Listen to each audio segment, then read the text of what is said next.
Vitrified bond के लिए सही कथन है। तो विट्रीफाइड बॉन्ड के लिए क्या सही कथन है?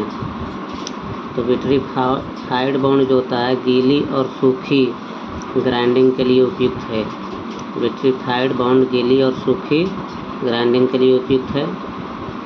ग्राइंडिंग व्हील की ड्रेसिंग और ट्रूइंग के संबंध में सही कथन। तो ग्राइंडिंग व्हील की ड्रेसिंग और ट्रूइंग के संबंध में सही कथन क्या है?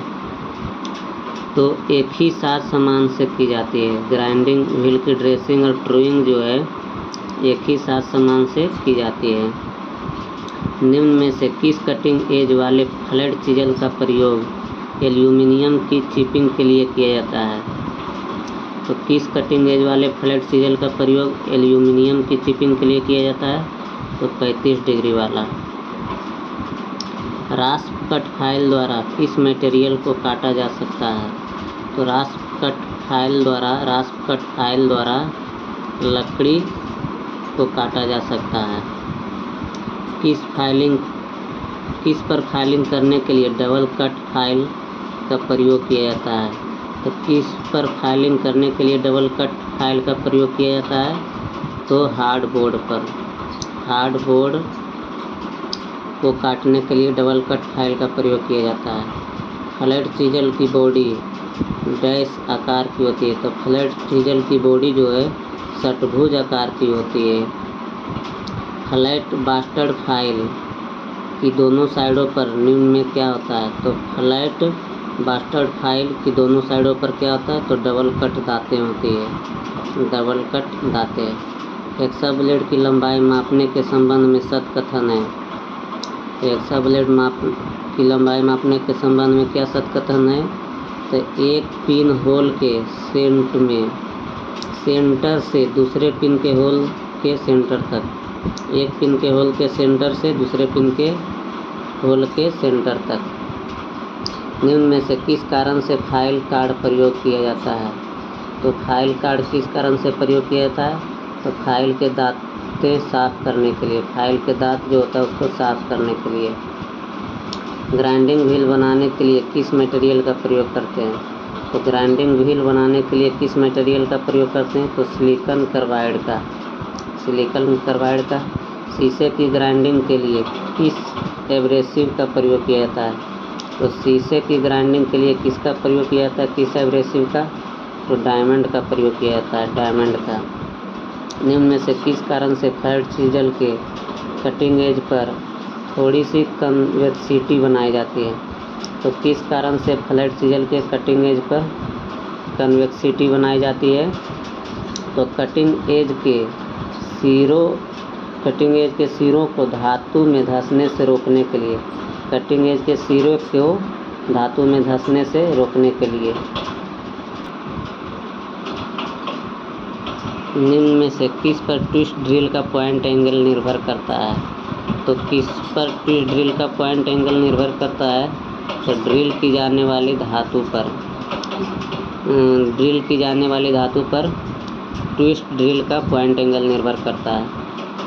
ट्विस्ट ड्रिल का पॉइंट एंगल साधारण कार्यों के लिए कितना होता है? तो 118 डिग्री होता है, 118 डिग्री। निम्न में से किस प्रक्रिया द्वारा सॉकेट हेड स्क्रू के हेड को स्थान देने के लिए पहले बने सुराख के सिरे को बड़ा किया जाता है?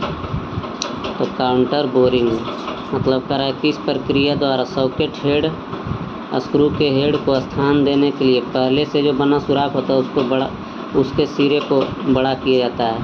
तो काउंटर बोरिंग प्रक्रिया द्वारा पहले बने सुराख के सिरे को बड़ा किया जाता है। नाइफ एज फाइल का किनारा कितना टेपर होता है? तो 10 डिग्री टेपर होता है। नाइफ एज फाइल का किनारा 10 डिग्री टेपर बना होता है। निम्न में से कटिंग फ्लूइड का प्रयोग माइल्ड स्टील की ग्राइंडिंग के दौरान किया जाता है? तो सोल्यूबल ऑयल का। मतलब सोल्यूबल ऑयल जो है उसका प्रयोग माइल्ड स्टील की ग्राइंडिंग के दौरान किया जाता है। किस विधि में वाइस के बिल्कुल सामने खड़े होकर रेती को सीधा चलाया जाता है? तो स्ट्रेट फाइलिंग में वाइस के बिल्कुल सामने खड़े होकर रेती को सीधा चलाया जाता है। जब एक संपूर्ण चक्कर में ड्रिल जॉब के अंदर जितनी दूरी तक आगे बढ़ जाता है वह क्या कहलाता है? तो फीड कहलाता है। जब एक संपूर्ण चक्कर में ड्रिल जॉब के अंदर जितनी दूरी तक आगे बढ़ता है उसको क्या कहते हैं? तो फीड कहते हैं। निम्न में से किस पर फीड की दर निर्भर करती है? तो फीड की दर किस पर निर्भर करती है? तो आवश्यक फिनिशिंग पर, टूल जो कि ड्रिल की धातु है उस पर भी, ड्रिल की जाने वाली धातु पर भी निर्भर करता है। फीड कह सकते हैं उपरोक्त सभी पर निर्भर करता है। दांतों की संख्या और उनकी स्पेसिंग के संबंध में सही कथन है। तो दांतों की संख्या और उनकी स्पेसिंग के संबंध में सही कथन क्या है? तो दांतों की सम संख्या और असम स्पेसिंग। दांतों की सम संख्या और असम स्पेसिंग मतलब कह सकते हैं विषम स्पेसिंग। कृत्रिम एब्रेसिव का प्रकार है। तो कृत्रिम एब्रेसिव का प्रकार कौन है? तो एल्युमिनियम ऑक्साइड जो है कृत्रिम एब्रेसिव है। किस फाइलिंग का प्रयोग चौड़ी सरफेस बनाने के लिए किया जाता है? तो किस फाइलिंग का प्रयोग चौड़ी सरफेस बनाने के लिए किया जाता है? तो क्रॉस फाइलिंग का। क्रॉस फाइलिंग का। जॉब पर उठे हुए हाई स्पॉट्स, खरोंचों को दूर करने एवं हार्ड फिनिश लाने के लिए किस फाइलिंग का प्रयोग किया जाता है? तो ड्रॉ फाइलिंग का प्रयोग किया जाता है। जॉब पर उठे हुए हाई स्पॉट्स, खरोंचों को दूर करने एवं हार्ड फिनिश लाने के लिए किस फाइलिंग का प्रयोग किया जाता है? तो ड्रॉ फाइलिंग का।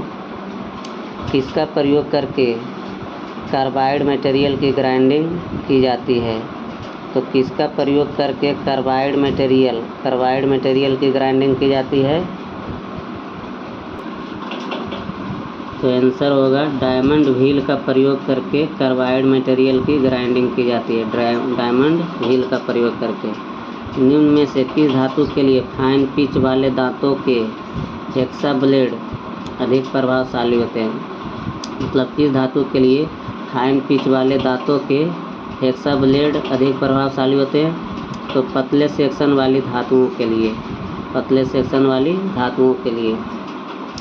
निम्न में से सिंगल कट फाइल के फेस पर दांतें किस कोण में कटे होते हैं? तो सिंगल कट फाइल के फेस पर दांत किस कोण में होता है? तो फाइल की सेंटर लाइन से 60 डिग्री कोण पर होता है। फाइल की सेंटर लाइन से 60 डिग्री कोण पर। फाइलिंग के दौरान रेती द्वारा कटे कण रेती के दांतों में फंस जाते हैं। यह क्या कहलाता है? तो पिनिंग ऑफ फाइल कहलाता है। Pinning of file. निम्न में से किस मटेरियल का ट्विस्ट ड्रिल बना होता है? तो हाई स्पीड स्टील का ट्विस्ट ड्रिल बना होता है। किस प्रक्रिया द्वारा ट्विस्ट ड्रिल के रॉड पर फ्लूट्स काटे जाते हैं? तो मिलिंग के द्वारा ट्विस्ट ड्रिल के रॉड पर फ्लूट्स काटे जाते हैं। प्रायः ग्राइंडिंग व्हील पर प्रयोग में लाया जाने वाला बॉन्ड है तो विट्रीफाइड बॉन्ड है। Vitrified bond. यस, अंकित ग्राइंडिंग व्हील किस एब्रेसिव से बना होता है? तो सिलिकॉन कार्बाइड से। सिलिकॉन कार्बाइड से। BIS के अनुसार 46 ग्रेन साइज किस ग्रुप के अंदर आता है? तो मीडियम ग्रुप के अंदर आता है। 46 ग्रेन साइज मीडियम ग्रुप के अंदर आता है। M ग्रेड की ग्राइंडिंग का व्हील किस ग्रुप के अंदर आता है? तो ये भी मीडियम के अंदर आता है। निम्न में किस चिन्ह का प्रयोग रेजिनाइड बॉन्ड के लिए किया जाता है? तो रेजिनाइड बॉन्ड के लिए किस चिन्ह का प्रयोग किया जाता है? तो B का। रफ फाइल का प्रयोग निम्न में से कब किया जाता है? तो रफ फाइल का प्रयोग कब किया जाता है? तो धातु को शीघ्रता से रगड़ने के लिए। धातु को शीघ्रता से रगड़ने के लिए। डाई क्या है? तो डाई क्या है? तो डाई जो है एक्सटर्नल थ्रेड कटिंग टूल है। डाई जो है एक्सटर्नल थ्रेड कटिंग टूल है। यही यदि जो टैप पूछेगा तो इंटरनल थ्रेड कटिंग टूल है। डाई है जो कि एक्सटर्नल थ्रेड कटिंग टूल है। निम्न में से किस कारण से ट्विस्ट ड्रिल जॉब पर रफ सुराख बनाता है? किस कारण से ट्विस्ट ड्रिल जॉब पर रफ सुराख बनाता है? तो फीड की दर बहुत अधिक होने पर ट्विस्ट ड्रिल जॉब पर सुराख बनाता है। ड्रिल मशीन के स्पिंडल या सॉकेट से स्लिप होने से ट्विस्ट ड्रिल को बचाता है, तो टैंग बचाता है। मतलब टैंग जो है ड्रिल मशीन के स्पिंडल या सॉकेट से स्लिप होने से ट्विस्ट ड्रिल को बचाता है। अधिक बड़ी व्हील से छोटे डायमीटर के टायर की सिलिंड्रिकल ग्राइंडिंग करने के लिए निम्नलिखित में से किस ग्रेड का व्हील प्रयोग करना चाहिए, तो हार्ड ग्रेड का। मतलब अधिक बड़ी व्हील से छोटे डायमीटर के टायर की सिलिंड्रिकल ग्राइंडिंग के लिए किस ग्रेड का व्हील प्रयोग करना चाहिए, तो हार्ड ग्रेड का। ट्विस्ट ड्रिल को धातु के अंदर जाने में सहायता प्रदान करता है, तो डेड सेंटर जो है ट्विस्ट ड्रिल को धातु के अंदर जाने में सहायता प्रदान करता है, डेड सेंटर।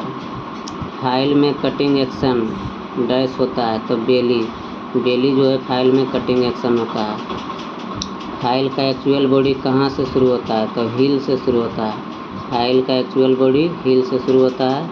फाइल का हत्था लगा होता है, तो टैंग पर लगा होता है फाइल का हत्था।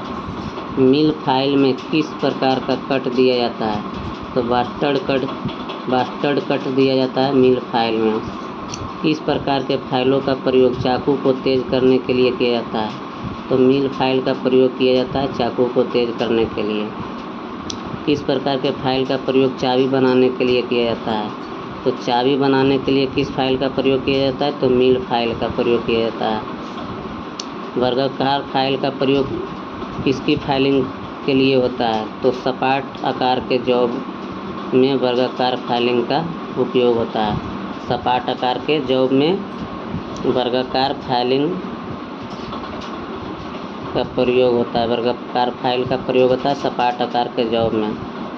नर्म धातु की फाइलिंग करते समय फाइल दांत धातु के छोटे कणों से जम जाते हैं, फाइल को इससे साफ किया जाना चाहिए, तो फाइल कार्ड का प्रयोग करके साफ किया जाना चाहिए।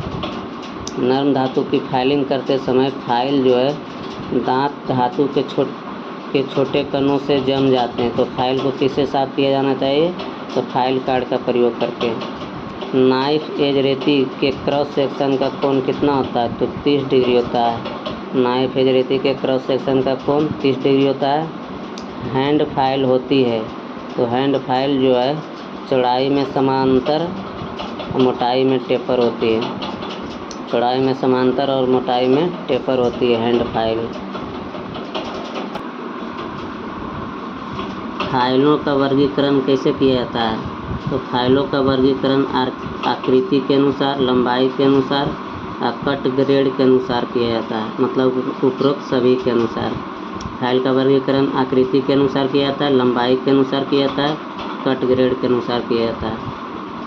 रेतियाँ अधिकतम कितनी साइज की बनी होती है, तो 300 mm, यानी कि कह सकते हैं 12 इंच। रेतियाँ अधिकतम 300 mm साइज की बनी होती है, यानी कि कह सकते हैं 12 इंच साइज की बनी होती है। कौन सा टूल जॉब की सतह से अनावश्यक धातु को हटाने के लिए काम आता है, तो फाइल भी आता है, चीजल भी आता है, उपरोक्त दोनों आता है। अनावश्यक धातु को हटाने के काम आता है फाइल, चीजल दोनों। इंचों की प्रणाली का प्रचलन निम्न में से किस देश में सबसे पहले प्रारंभ हुआ था, तो इंग्लैंड में हुआ था इंच का प्रचलन सबसे पहले। जब रेती को वर्कपीस की लंबी साइड के समांतर चलाया जाता है, तो उसे कहते हैं लॉन्गिट्यूडनल फाइलिंग। लॉन्गिट्यूडनल फाइलिंग कहेंगे जब रेती को लंबी साइड के समांतर चलाया जाता है। फाइल रेती में कन्वेक्सिटी का अर्थ है रेती के फेस बीच में से उभरे हैं। कन्वेक्सिटी का मतलब होता है रेती के फेस जो है बीच में से उभरे हैं। उस रेती का नाम क्या है जो चौड़ाई में समांतर और मोटाई में टेपर होती है, तो इसका नाम है हैंड फाइल। हैंड फाइल जो है चौड़ाई में समांतर और मोटाई में टेपर होता है। ड्रॉ फाइलिंग का उपयोग किया जाता है, तो ड्रॉ फाइलिंग का कहाँ उपयोग किया जाता है, तो सतह की फिनिशिंग करने व ऊंचे स्थान दूर करने के लिए ड्रॉ फाइलिंग का उपयोग किया जाता है, सतह की फिनिशिंग करने में व ऊंचे स्थान दूर करने में। फाइलिंग या घिसाई के बाद डैश किया जाता है, तो स्क्रैपिंग किया जाता है। फाइलिंग व घिसाई के बाद स्क्रैपिंग किया जाता है। फाइल को टेपर क्यों बनाया जाता है, तो फाइल को टेपर इसलिए बनाया जाता है क्योंकि तंग स्थानों पर फाइलिंग के लिए मतलब तंग स्थान, जहाँ पर कम जगह होता है वहाँ पर फाइलिंग के लिए फाइल को टेपर बनाया जाता है। फाइल में उत्तलता क्यों दी जाती है? तो फाइल में उत्तलता दी जाती है, इसके निम्न कारण है। दोनों किनारों पर समान दबाव पड़ने हेतु दिया जाता है, और टेम्परिंग के समय टेढ़ापन रोकने हेतु, और फाइलिंग में पूरी बॉडी रगड़ ना खा सके इसके लिए। मतलब फाइल में उत्तलता इसलिए दिया जाता है कि दोनों किनारों पर समान दबाव पड़े और टेम्परिंग के समय टेढ़ापन ना हो, टेढ़ापन को रोकने के लिए, और फाइलिंग में पूरी बॉडी रगड़ ना खा सके इसके लिए उत्तलता दी जाती है। कहता है फाइल में पिनिंग दोष क्या है? तो फाइल में जो पिनिंग दोष है वो फाइल के दांतों में धातु के कण के फंसना, उसी को फाइल में पिनिंग दोष कहते हैं। फाइल के दांतों में धातु के कण के फंसना, उसी को फाइल ऑफ पिनिंग कहते हैं। कह रहा है किस फाइल द्वारा वी के आकार के खांचे कटे जाते हैं? तो किस फाइल द्वारा वी के आकार का खांचा काटा जाता है? तो ट्रायंगुलर फाइल द्वारा। लकड़ी काटने वाली आरी के दांतों को तेज करने के लिए निम्नलिखित रेती का प्रयोग किया जाता है। तो लकड़ी काटने वाली आरी के दांतों को तेज करने के लिए किसका प्रयोग किया जाता है? तो त्रिभुजाकार रेती का। त्रिभुजाकार रेती का प्रयोग लकड़ी काटने वाली आरी के दांतों को तेज करने के लिए किया जाता है। संकीर्ण स्थानों और छिद्रों के लिए अनुशंसित रेती है।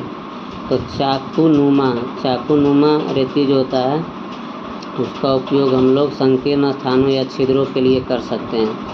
कैर वस्तु में अतिरिक्त वस्तु को डैश का उपयोग करते हुए निकाला जा सकता है। तो फाइल का उपयोग करके कैर वस्तु से अतिरिक्त वस्तु को निकाला जा सकता है। रस फाइल का उपयोग कहाँ किया जाता है? तो रस फाइल का उपयोग लकड़ी चमड़े की फाइलिंग करने के लिए किया जाता है। किस प्रकार के कार्य के लिए अर्धगोल रेती का उपयोग किया जाता है?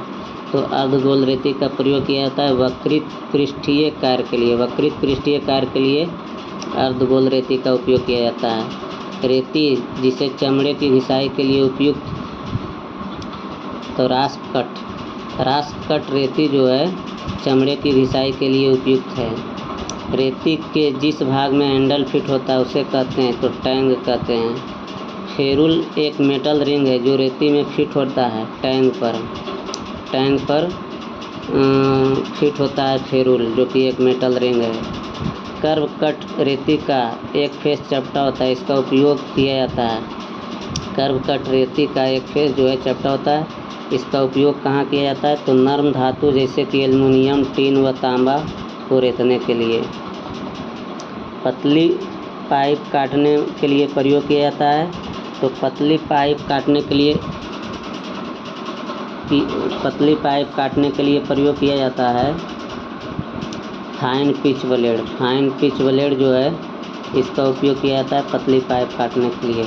रेती की लंबाई मापी जाती है। तो हिल से टिप कह सकते हैं या फिर पॉइंट तक। हिल से टिप तक, जिसको हम लोग पॉइंट भी कहते हैं, रेती की लंबाई मापी जाती है। जॉब की समतलता को फिनिशिंग देने के लिए क्या प्रयोग करते हैं? तो जॉब की समतलता को फिनिशिंग देने के लिए क्या प्रयोग करते हैं? तो सुपर स्मूथ फाइल प्रयोग करते हैं। Super smooth file. 3 square file का दूसरा नाम क्या है? तो ट्रायंगुलर फाइल। कौन सी रेती का भाग नहीं है? तो कंधा यानी शोल्डर तो है, ये फेरल भी है, और एड़ी यानी हील भी है, लेकिन बैरल है जो कि रेती का भाग नहीं है। उस प्रकार के फाइल ज्ञात करें जो पदार्थ को तेज़ी से काटता है। तो दोहरी कट, डबल कट वाला फाइल जो है पदार्थ को तेज़ी से काटता है। एल्यूमिनियम जॉब की फाइलिंग के लिए फाइल का प्रकार का चयन करें। तो एल्यूमिनियम जॉब की फाइलिंग के लिए कौन से फाइल का प्रयोग होगा? तो रगड़ कट फाइल, मतलब रास्प कट फाइल का प्रयोग होता है एल्यूमिनियम जॉब की फाइलिंग के लिए। रेती पर सिंगल कट दांतें कटे होते हैं, तो 60 डिग्री में कटा होता है। रेती पर सिंगल कट दांत 60 डिग्री में कटा होता है। यह रेती धातु की अच्छी फिनिश प्रदान करने व कठोर धातुओं की फाइलिंग के लिए उत्तम है। तो सेकेंड कट रेती, मतलब डबल कट रेती कह सकते हैं, या डबल कट फाइल जो है धातु की अच्छी फिनिशिंग व कठोर धातुओं के लिए फाइलिंग के लिए उपयुक्त है। फाइल पर कटे दांते क्या इंगित करते हैं? तो फाइल पर जो कटा दांत होता है वह क्या इंगित करता है? तो फाइल का ग्रेड इंगित करता है। बास्टर्ड फाइल में प्रति इंच दांतों की संख्या कितना होता है? तो 25 से 30 दांत होता है बास्टर्ड फाइल में प्रति इंच। कोर्स फाइल को किस के आधार पर व्यक्त करते हैं? तो कोर्स फाइल को किसके आधार पर व्यक्त करते हैं? तो ग्रेड के आधार पर व्यक्त करते हैं, ग्रेड के आधार पर। बास्टर्ड रेती का प्रयोग मुख्यतः कहाँ किया जाता है? तो बास्टर्ड रेती का प्रयोग किया जाता है घुमावदार सतह के कार्य के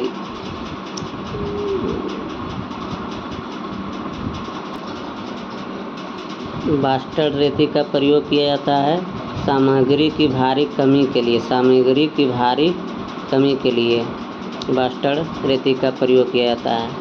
ऑल हार्ड ब्लेड होता है, तो ऑल हार्ड ब्लेड जो होता है सुराखों को छोड़ बाकी सारा, ऑल हार्ड ब्लेड होता है सुराखों को छोड़ बाकी सारा। हेक्सा ब्लेड का साइज लिया जाता है, तो हेक्सा ब्लेड का जो साइज है वह लिया जाता है दोनों सुराखों के केंद्र की दूरी से, दोनों सुराखों के केंद्र की दूरी से हेक्सा ब्लेड का साइज लिया जाता है। हेक्सा ब्लेड टूट फूट को कम करने काटने के लिए जॉब को रखने की आदर्श स्थिति क्या है? तो सपाट पार्श्व स्थिति है, जो कि हेक्सा ब्लेड को टूट फूट को कम करने या फिर काटने के लिए जॉब को रखने की आदर्श स्थिति सपाट पार्श्व है, सपाट पार्श्व। नाली काटने तथा शीट मेटल के तनु ट्यूबिंग के लिए आवश्यक हेक्सा ब्लेड का पिच है, तो 0.8 mm। 0.8 mm का 0.8 mm पिच वाला हेक्सा ब्लेड के द्वारा नाली काट सकते हैं या फिर शीट मेटल के ट्यूबिंग कर सकते हैं। लोहा काटने का टूल कौन सा है? तो हेक्सा है। हेक्सा ब्लेड के दांतों की सेटिंग क्यों की जाती है? तो हेक्सा ब्लेड के दांतों की सेटिंग की जाती है काटने की सुगमता के लिए, ब्लेड का घर्षण कम करने के लिए, कटिंग खांचे को क्लियरेंस देने के लिए, उपयुक्त सभी के लिए। हेक्सा ब्लेड के दांते किस पिच के बने होते हैं? तो हेक्सा ब्लेड के दांते किस पिच के बने होते हैं? तो कोर्स पिच के भी, फाइन पिच के भी और मीडियम पिच के भी, उपयुक्त सभी पिच के।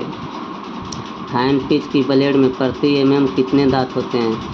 तो फाइन पिच की ब्लेड में प्रति mm कितने दांतें होते हैं? तो 1.0 mm पर पिच होगा। हेक्सोइंग करते समय ब्लेड के दांते किस दिशा में रहना चाहिए? तो सामने की तरफ। हेक्सोइंग करते समय ब्लेड के दांते किस दिशा में रहना चाहिए? तो सामने की तरफ।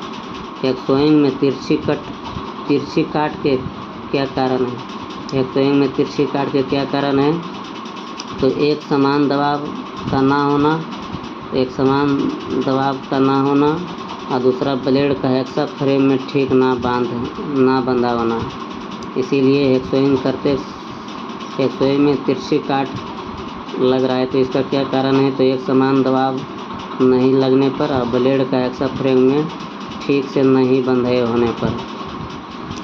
ब्लेड टूटने के क्या कारण होते हैं? तो ब्लेड टूटे के कारण हो सकता है हेक्सा पर अधिक दबाव डाला जाएगा तब टूटेगा, कूलेंट का प्रयोग नहीं होगा तब टूटेगा ब्लेड, और पुराने कट में नई ब्लेड का प्रयोग करने पर ब्लेड टूटेगा।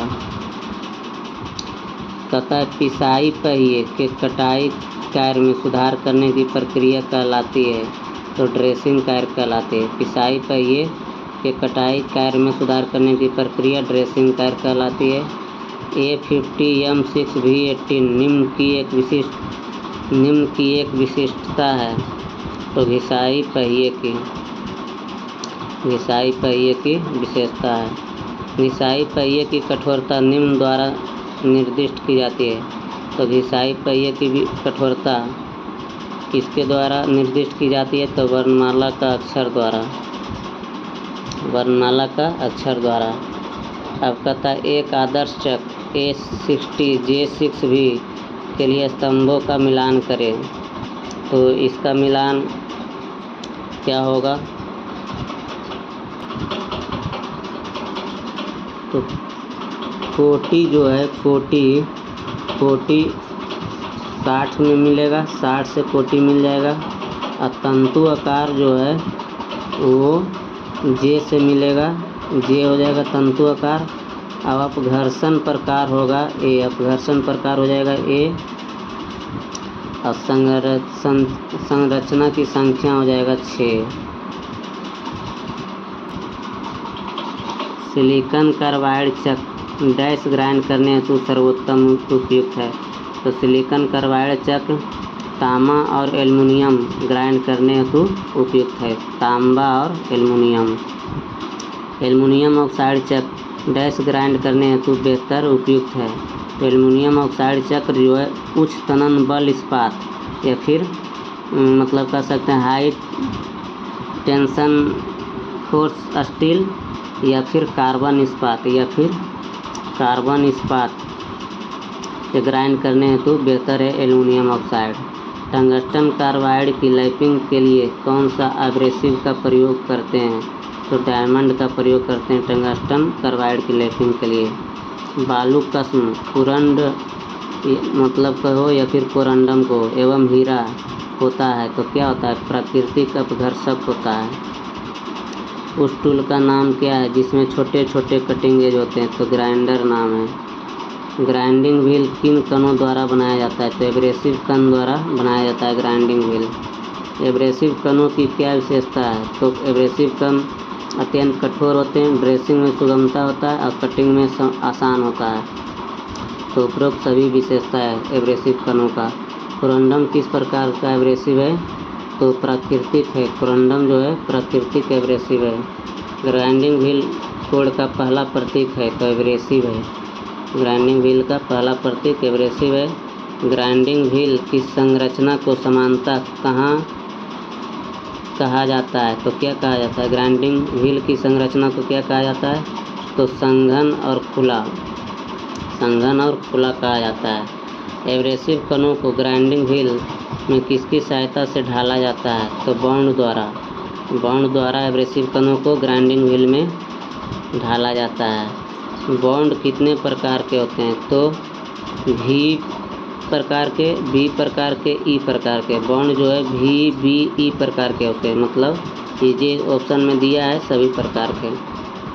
किस बाउंड में बने ग्राइंडर द्वारा जॉब को उच्च फिनिशिंग दी जा सकती है? तो सैलाक बाउंड। मतलब किस बाउंड में बने ग्राइंडर द्वारा जॉब को उच्च फिनिशिंग दी जा सकती है? तो सैलाक बाउंड। ग्राइंडिंग पहिया में बी चिन्ह किस प्रकार के बॉन्ड का प्रतिनिधित्व करता है? तो रेजिनार्ड बॉन्ड को बी द्वारा चिन्हित करते हैं रेजिनार्ड बॉन्ड को।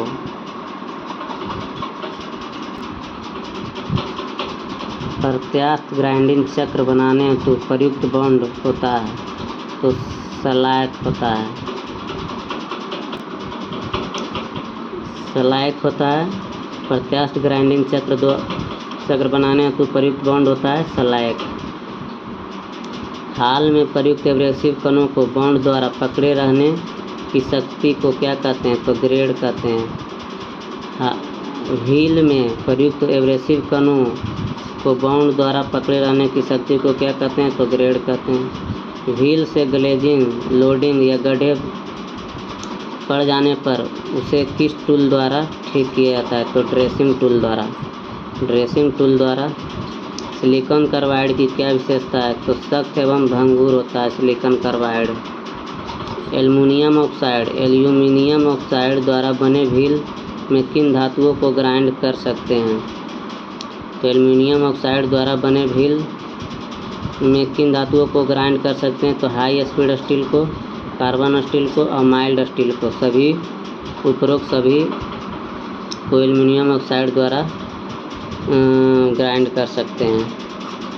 किस टूल द्वारा बाहरी पुरानी चूड़ियाँ साफ की जाती है? तो डाई नट द्वारा बाहरी पुरानी चूड़ियाँ साफ की जाती है। हैंडल जिसमें डाई को पकड़कर घुमाते हैं उसका नाम क्या है? डाई स्टॉक नाम है, डाई स्टॉक। पाइप डाई एक है तो हस्तचालित उपकरण है। पाइप डाई जो है हस्तचालित उपकरण है। चूड़ियाँ काटने वाला डाई निम्न पदार्थ का बना होता है। तो चूड़ियाँ काटने वाला डाई किस पदार्थ का बना होता है? तो हाई कार्बन स्टील का। हाई कार्बन स्टील का। एक ड्रिल किए गए छिद्र के थ्रेडिंग का कार्य कहलाता है। तो एक ड्रिल किए गए छिद्र के थ्रेडिंग का कार्य क्या कहलाता है? तो टेपिंग कहलाता है। टूटे टैप को इसकी सहायता से हटाया जाता है। तो टूटे टैप को किसकी सहायता से हटाया जाता है? तो कील निकालने वाला से। GI पाइप पर बाहरी चूड़ियाँ आसानी से काटी जाती है। तो डाई व डाई स्टॉक से। GI पाइप पर बाहरी चूड़ियाँ आसानी से काटी जाती है डाई व डाई स्टॉक से। आंतरिक थ्रेड डैश द्वारा काटे जाते हैं। तो टैप द्वारा काटा जाता है आंतरिक थ्रेड। टैप किस धातु के बनाए जाते हैं? तो हाई कार्बन स्टील के बनाए जाते हैं टैप। टैप में फ्लूट क्यों काटे जाते हैं? तो टैप में फ्लूट जो है काटा जाता है कटिंग चिप्स के बाहर निकालने हेतु, कूलेंट डालने हेतु, उपरोक्त दोनों के लिए। ब्लाइंड होल में टैपिंग के लिए कौन सा टैप प्रयुक्त होता है?